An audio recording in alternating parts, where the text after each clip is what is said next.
Avez-vous des exemples de versets à nous donner qui démontrent bien que nous sommes à la fin?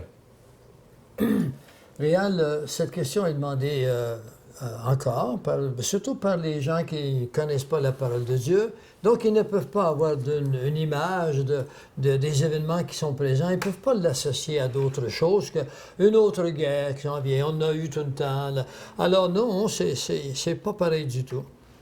Mais avant d'aller dans ces versets ou ces exemples, je tiens à faire une distinction entre la fin des temps et la fin du monde, parce que c'est deux choses différentes.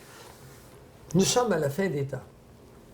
Dieu a donné des temps à l'humanité, et puis il a mis une fin à l'humanité telle qu'on la connaît, et notre monde planétaire également.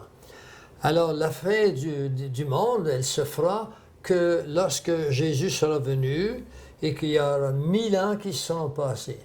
À la fin de ce qu'on appelle le millénium, qui fait partie d'une des 7 dispensations qu'on parlait. Il y en a 7 dispensations. J'ai envie de vous les nommer.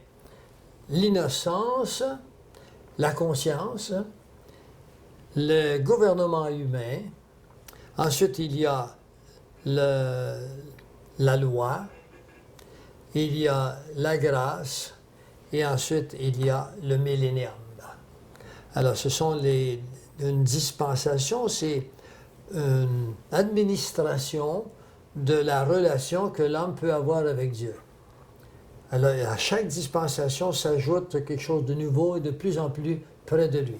La dispensation la plus vraie, c'est probablement celle dans laquelle nous sommes ici, la dispensation de la grâce, puisque nous sommes enlevés, c'est l'ultime.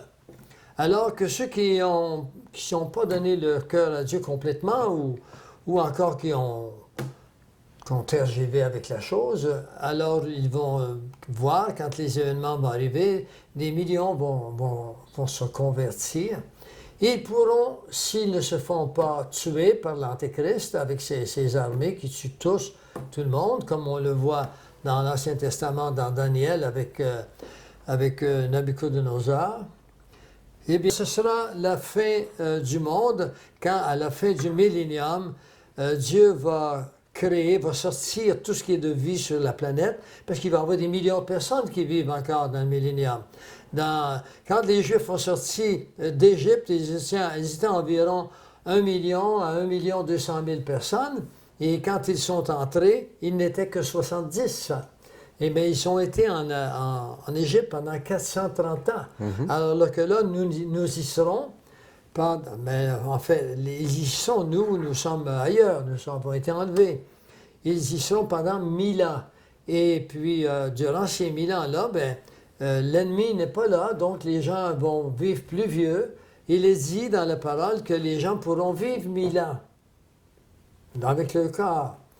Mais par contre, ce qu'il y aura de très différent, et la terre va être replenished, comment est-ce qu'on dit en français? Elle va être refaite. Elle va être refaite.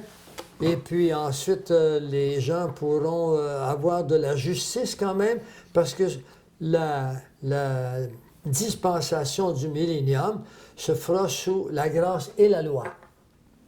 Et c'est David qui va régner à Jérusalem, puis Jésus va être à Jérusalem aussi.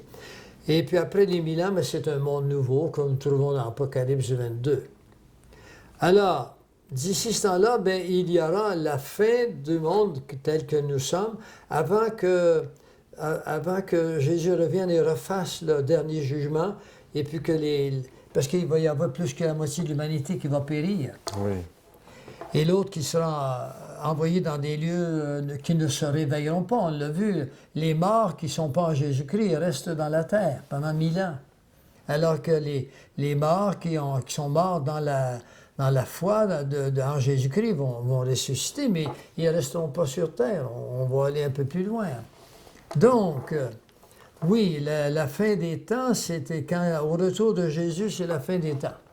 Mais à la fin du monde, 1000 ans plus tard. C'est ça qu'il faut distinguer.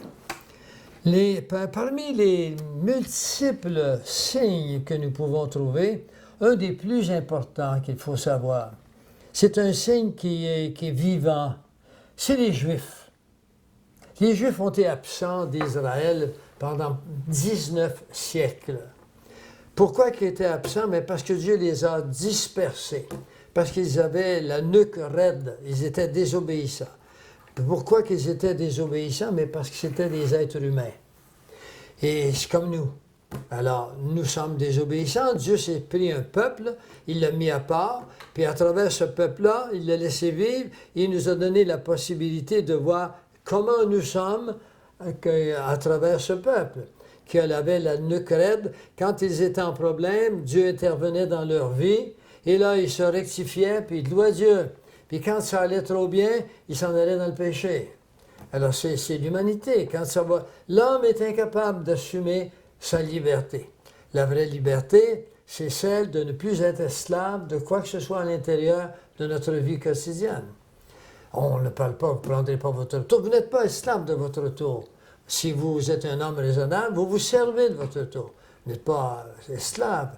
Mais celui, par exemple, qui ne pense qu'à jouir des beaux moments de la vie. Dieu nous a donné des beaux moments de la vie. Et il faut en prendre soin de ces beaux moments-là. Il nous aide à fonctionner. Mais il ne nous a pas donné que des beaux moments, il nous a donné des moments de réflexion profonde. Parce que nous ne sommes pas appelés à vivre ici éternellement. Nous y reviendrons sur la terre quand elle aura été faite. Mais cette terre disparaîtra. Alors il y a le retour des Juifs, parce que les Juifs, c'est le peuple de Dieu, c'est l'horloge de Dieu. Et quand les Juifs retournent dans leur pays, ceci correspond à plusieurs versets. Je vous disperserai parmi les nations et je vous ramènerai. J'irai vous chercher. Et c'est fait. Et il dit, quand vous serez de retour, la génération qui verra que vous revenez dans votre pays, eh bien, verra tous les événements de la fin.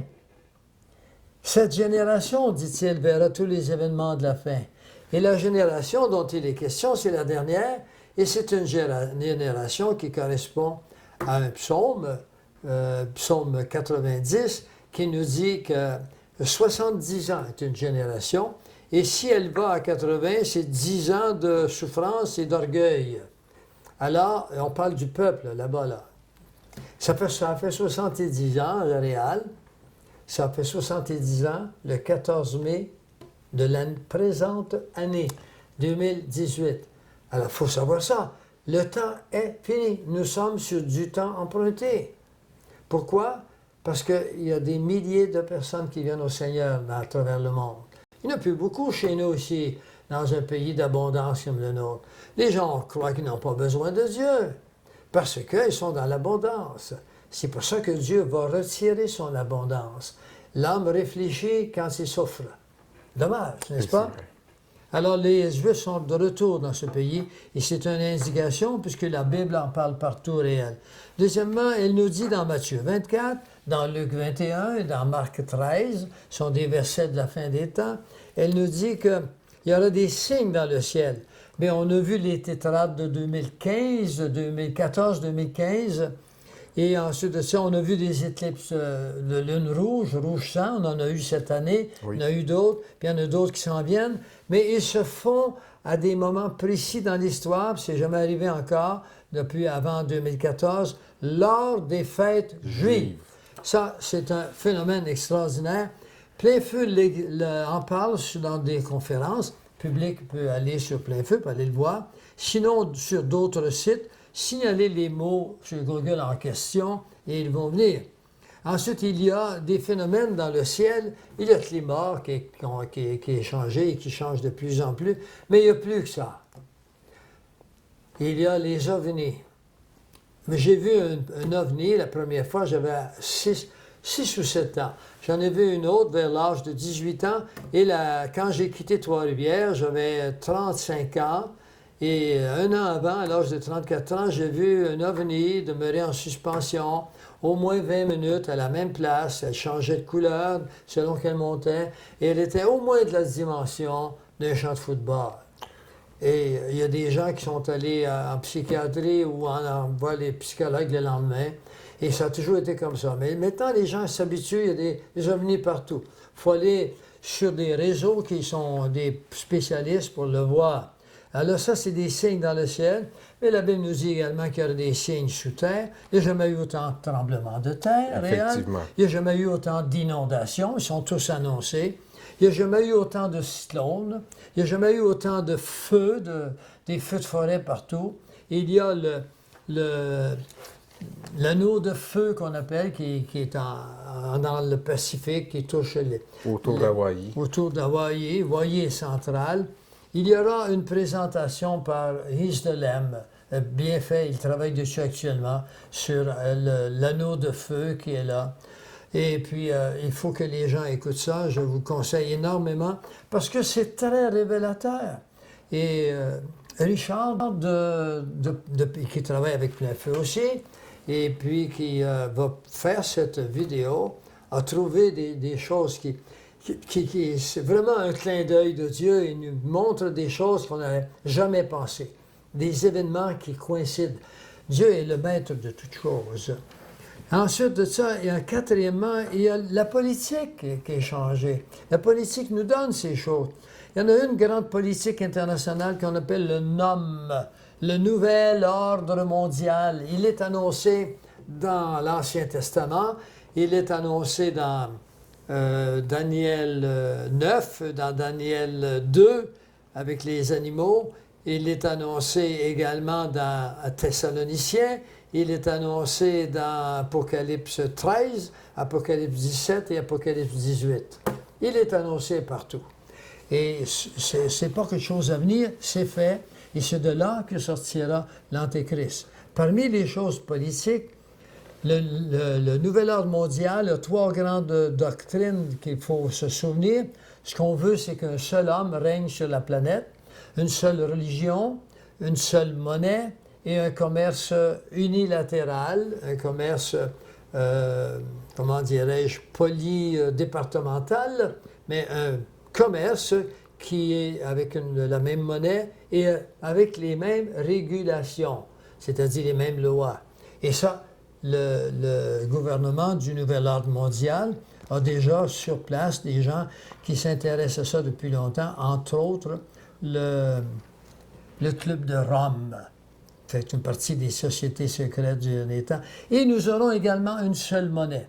Et les gens devraient s'en méfier parce qu'on annonce que déjà cette année, en 2018, on parle en décembre de changer la monnaie, faire tomber le dollar. La Chine s'en va avec une nouvelle monnaie à eux. La Russie veut faire sa monnaie à eux. Il y a des petits pays qui veulent faire leur monnaie à eux aussi. Alors, il semble que le dollar ne fonctionne plus parce que le dollar, en réalité, c'est quelque chose de notre avantage à nous, les Nord-Américains, mais c'est une immense fraude pour peut-être pas, non, sûrement pas le Canada, mais pour les États-Unis, puisqu'ils se sont donné le pouvoir de donner la valeur de la devise, et ils se sont donné le pouvoir de les créer à volonté. Alors, il n'y a aucun pays qui peut les créer à volonté, il faut qu'ils les gagnent en échange ou en travail, alors que la Banque fédérale de réserve peut les fabriquer à volonté, les prêter au gouvernement et les prêter à l'entreprise privée, et puis ensuite, eux-mêmes se déclarent, j'ai les documents là-dessus, une entité morale et ils se déclarent également une entité physique.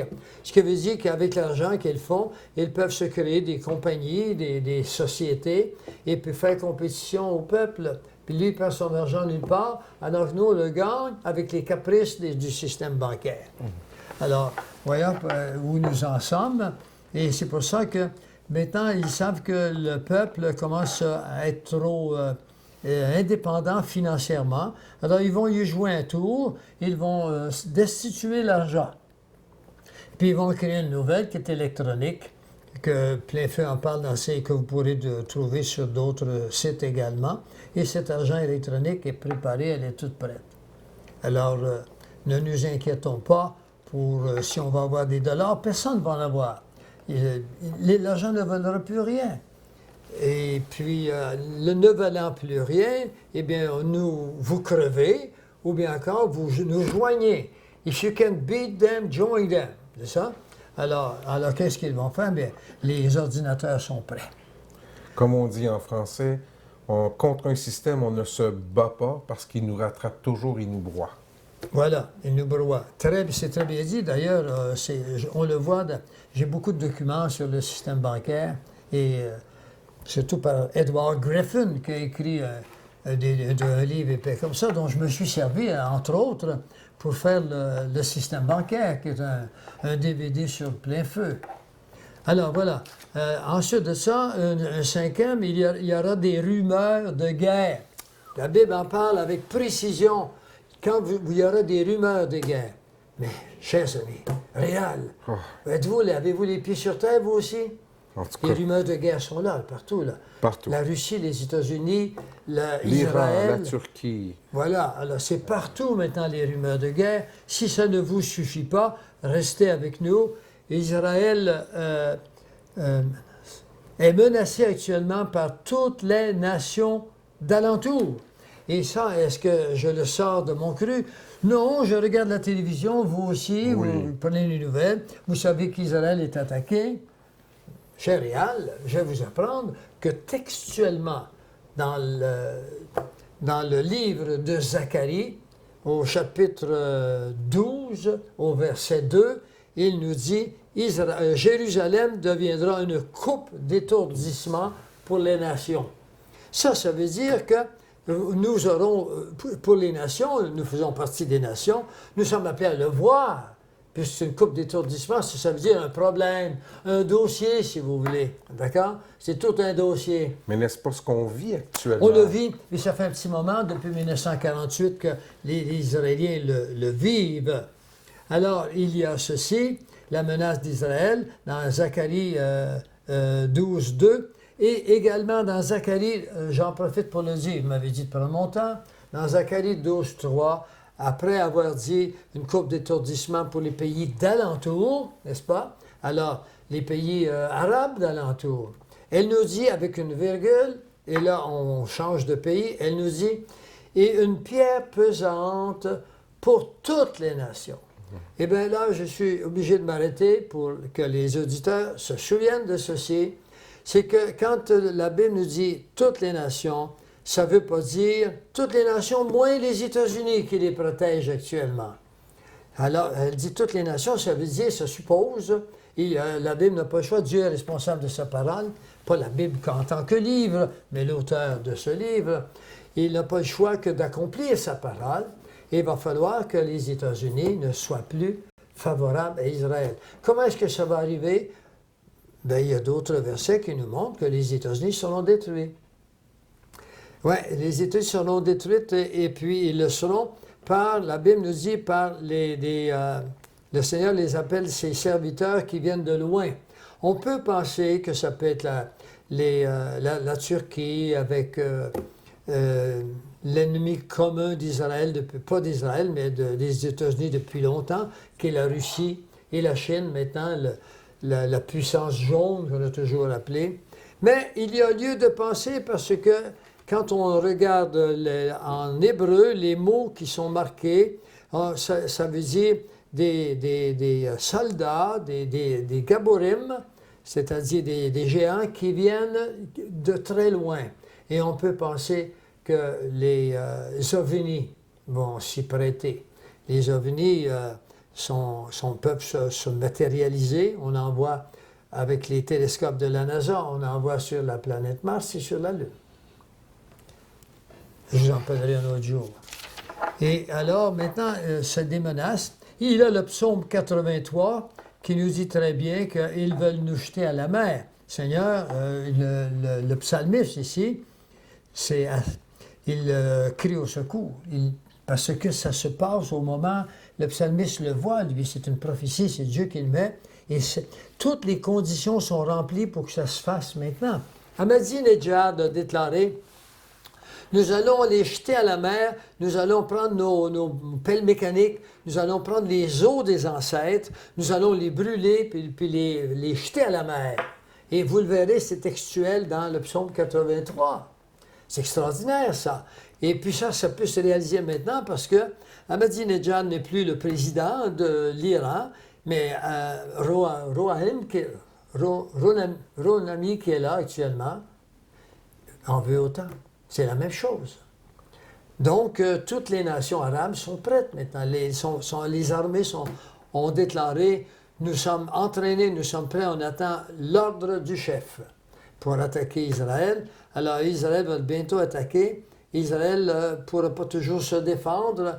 Ça va lui coûter pas mal de morts, mais Israël va subsister, parce que Dieu l'a promis, c'est son peuple. Ils vont subsister, mais les autres nations vont éventuellement être détruites. Et ensuite, on pourrait en parler longtemps, là, mais on en a parlé dans d'autres endroits. Vous m'avez demandé de vous citer des versets et des situations, alors les voilà. Il y en a d'autres. Le mal, la connaissance qui double, selon les scientifiques, tous les 5 ans. Certains ont dit à tous les 2 ans. Je trouve qu'ils exagèrent un peu. Doubler à tous les 2 ans, C'est énorme. c'est énorme. Mais à tous les 5 ans, en tous les cas, certains éléments de la science, les sciences de la physique, de la chimie, font des progrès assez vite. Alors, ça double à tous les 5 ans. C'est marqué dans la Bible, c'est marqué dans Daniel 12,4. À la fin des temps, la connaissance augmentera. Daniel 12,4. Ensuite, dans Luc 18,8, Jésus nous dit, est-ce que la foi va être encore là quand je vais revenir? C'est ça qu'il nous dit, hein? Ben, le mal augmente et la foi diminue. Nous en sommes là en Occident, alors qu'elle augmente dans d'autres pays. Et puis, si la foi augmente dans d'autres pays, le mal diminue nécessairement. Toutefois, Dieu leur a donné 2000 ans, eux aussi. Puis ils ont mis à mort énormément de missionnaires qui leur ont emporté la parole de Dieu, mais qui les ont tués. Alors, Dieu, qui est le grand sage derrière tout ça, sait quand il va mettre fin à sa patience. Et finalement, il y a les temps qui sont décodés. C'est extraordinaire, ça. Les temps qui sont décodés. Je veux aller avec vous dans le psaume 90 et nous allons voir ceci. Le psaume 90 nous dit carrément au verset 4, « Car 1000 ans sont à tes yeux comme le jour d'hier quand il n'est plus et comme la veille de la nuit. » C'est-à-dire, alors voilà, que nous sommes à la fin du 6e jour. Les 6 jours du temps que Dieu a donné à l'humanité sont terminés. Et ensuite, ça, il dira dans le verset 12, « Enseigne-nous à bien compter nos jours, afin que nous puissions appliquer notre cœur à la sagesse. » Un homme sage aux yeux de Dieu, un homme intelligent aux yeux de Dieu, c'est biblique, c'est textuel, c'est celui qui cherche Dieu. Parce que Dieu nous a créés pour lui. Et là, l'homme qui habite cette terre, il est complètement en tour de Babel, il est confus à travers toute la connaissance acquise par l'homme. Il a fini par croire que c'est lui qui a créé tout ceci, ou que c'est le hasard, et qu'il est tellement intelligent avec toutes ses connaissances que les notions de Dieu, c'est pour les gens qui n'avaient pas nos connaissances. Nous n'avons rien comme connaissance en comparaison à ce que Dieu nous réserve comme connaissance. Il y a un verset dans Job qui nous dit que Dieu a réservé des rivières de glace dans le ciel pour la fin des temps. Il nous parle de la glace, des grêlons de 100 livres qui vont tomber sur la terre. Il est dans Job, puis il dit qu'ils sont réservés dans l'atmosphère. Le MIT, Massachusetts Institute of Technology, a découvert, il y a plusieurs années déjà, plus de quinzaine d'années, qu'il y a quelque chose qui brille tout le temps quand ils regardent la surface de la Terre. Et puis là, ils se sont intéressés, puis ont découvert que c'était des blocs de glace qui sont en haut dans l'atmosphère et qui restent là. Pourquoi ils ne font pas le tour? Ils restent là. Alors, c'est textuel dans la Bible.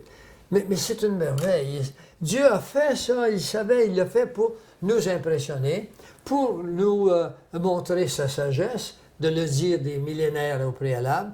Puis il nous dit également que 6 jours sont comme 1000 ans et que nous sommes à la fin du 6e jour. Il nous le dit dans d'autres versets, il nous le dit dans Luc.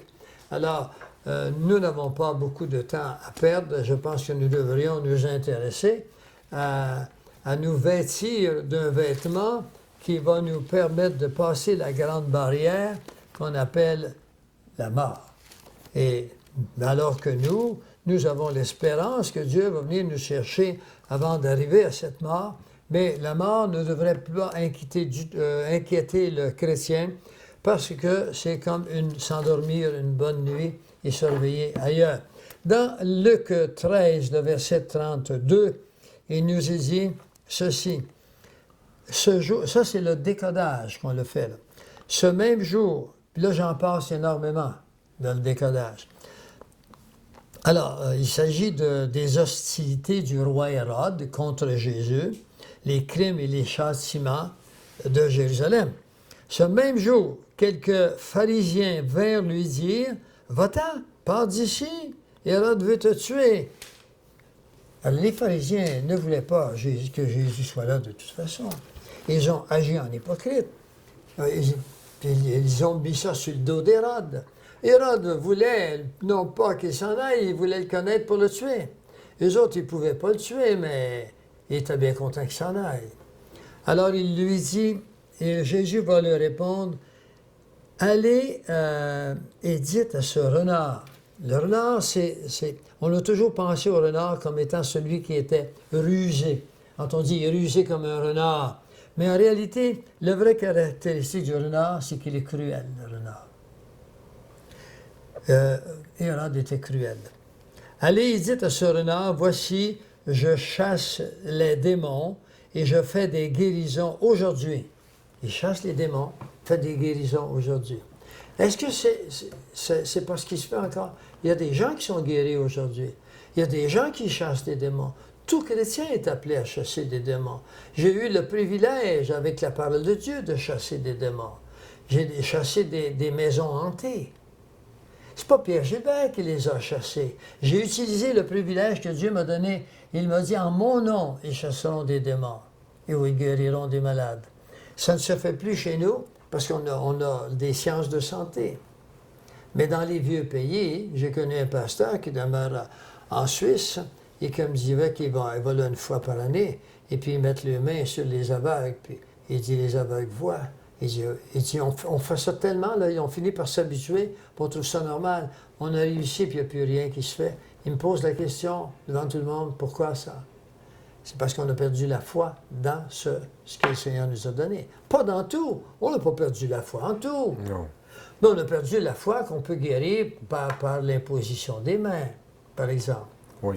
Demain, si vous venez à l'Assemblée réelle, j'ai demandé à quelqu'un qui fait partie de Plein Feu maintenant, de parler de l'imposition des mains qu'il a fait à sa petite fille qui était décédée.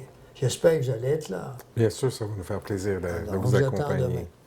Alors, j'étais rendu ici. Alors, il est marqué, « Allez et dites à ce renard, voici, je chasse les démons et je fais des guérisons aujourd'hui et demain. Et le troisième jour, j'aurai fini. » Ah bon? Aujourd'hui, demain, et le troisième jour, j'aurai fini. Alors, il nous a dit qu'un jour est égal à 1000 ans. Le temps du christianisme sur notre terre, c'est 2000 ans. Alors, il chasse des démons parce qu'il nous a donné le pouvoir de les chasser. C'est aujourd'hui, donc voilà 2000 ans, voilà un jour. Et demain, c'est un autre jour. Les 2000 ans sont finis. Oui. Et là, il s'est marqué le troisième jour, j'aurai fini. Parce que le troisième jour, c'est le millénium. Nous ne pourrons plus chasser de démons. Pourquoi? Parce que Satan est lié pour 1000 ans. Il n'est plus là. On n'a pas besoin de chasser des démons. La vie sera rendue beaucoup plus facile à l'humanité. Parce que beaucoup de problèmes nous viennent de l'ennemi. Pourquoi que je le dis? Parce que la Bible dit.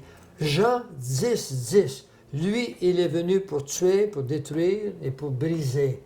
Alors, il a détruit beaucoup de vies. Il a fait faire des accidents à beaucoup de monde. Il a créé dans ma propre maison, il y a à peu près un mois et demi, j'étais seul un soir. Et puis, je après me préparer à souper. Je suis vraiment seul. Mon épouse était allée faire des courses. Et j'ai entendu un bang épouvantable. J'en ai frémi. Dans le salon chez moi, je suis allé voir, il n'y avait absolument rien. Et puis, j'ai su pourquoi après. C'était vraiment une attaque de l'ennemi parce que j'avais dans ma conférence du lendemain matin à l'Assemblée parlé du pouvoir que Dieu nous a donné sur les démons. Alors, ils ont voulu me faire peur. Bon, alors, beaucoup de gens m'appellent depuis ce temps-là pour me dire des choses semblables leur arrivent. Nous vivons dans un monde à plusieurs dimensions. Alors, le reste, je vous l'ai donné. Alors, les temps de l'humanité sont décodés maintenant. Et nous sommes arrivés au bout, à la dernière journée, si vous voulez, du temps où les démons sont encore ici. Et le troisième jour, il dit-il, c'est Dieu qui le dit, j'aurai fini. Mais il y a tellement réel d'autres éléments qu'on pourrait apporter que la conférence qu'on vient de faire ensemble, ou les répondre aux questions, n'aurait pas suffi à démontrer tout ce qui arrive au carrefour du temps de l'humanité. Tout arrive ensemble. Justement, vous parlez de la convergence, en fait, de tout ce qui nous est laissé dans la parole de Dieu pour identifier les temps dans lesquels nous sommes. Mais il y a un élément qui est important. Donc, toutes ces révélations-là, en fait, ça nous amène à vraiment croire que Jésus, il est celui qui dit qu'il est, puisque c'est lui qui a révélé toute l'information de la fin.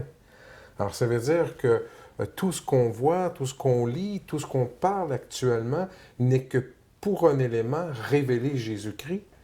Et qu'enfin, on peut se dire que ce que Jésus a dit et a annoncé, il est celui qui dit qu'il est.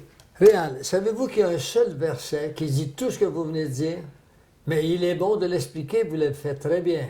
C'est dans Marc 13, le verset 23. « Je vous ai tout annoncé d'avance, soyez sur vos gardes. » Bravo. Mais je vais en ajouter un autre. Oui. C'est mon verset. On ne peut pas être sur nos gardes si on ne sait pas ce qu'il a annoncé. D'accord? Évidemment. Et la seule façon d'être sur nos gardes, c'est d'écouter plein feu sur leur juste. Docteur Gilbert, c'est un plaisir de vous avoir eu avec nous. Merci pour le temps que vous nous avez accordé. Que Dieu bénisse votre ministère et que Dieu puisse continuer à vous donner de l'information afin que vous puissiez la partager avec nous et qu'on puisse savoir ce qui nous attend demain. Réal, avec des frères comme vous, je ne pouvais pas me soustraire à cette opportunité. Et on le fait, vous et moi, pour la gloire de Dieu. Alléluia. N'est-ce pas? Amen. Amen. Bonjour à tous.